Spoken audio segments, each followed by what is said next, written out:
Paralysis ticks are putting an iconic and endangered Australian animal under threat in far north Queensland, with an expert sounding an alarm about the plight faced by the misunderstood flying fox.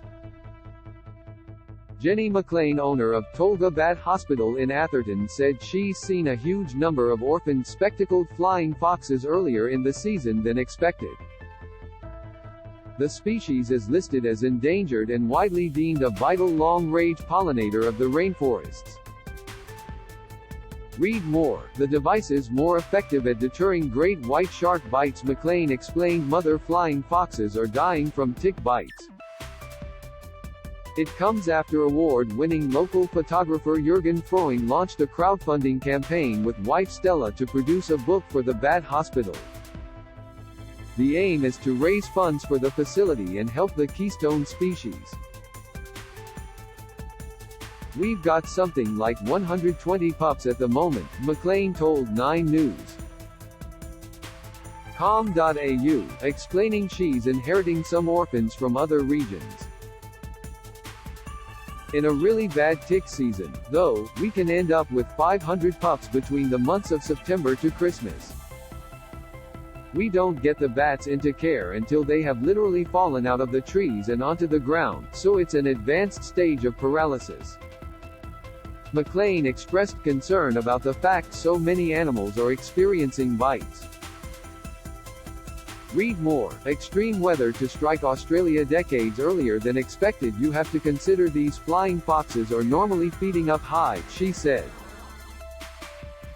If there's plenty of food up there, they won't come down low to feed on this weed species that brings them into contact with the ticks, which are normally in that first meter above ground.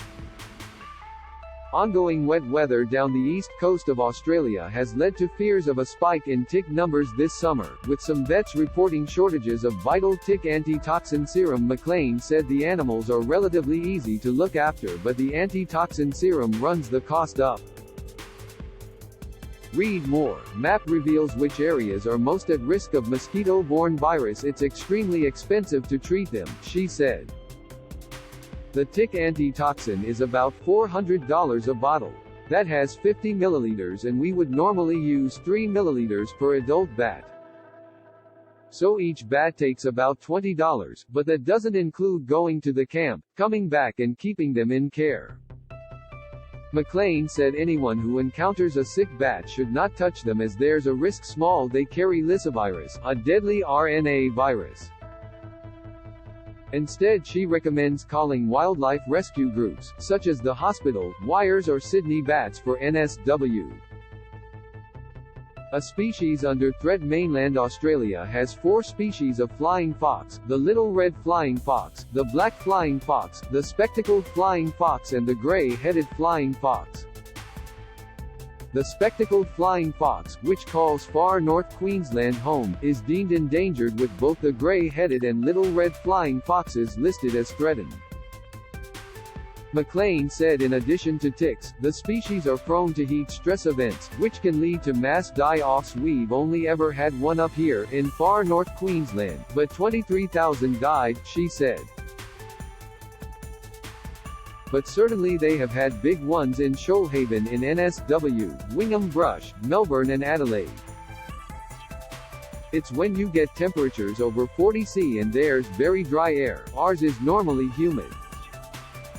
McLean said the species association with disease is one of the aspects putting them at risk, because it overshadows their importance. It's unfortunate they're associated with diseases as they are vitally important for pollinating the forest and such, she said. They're a misunderstood animal for sure.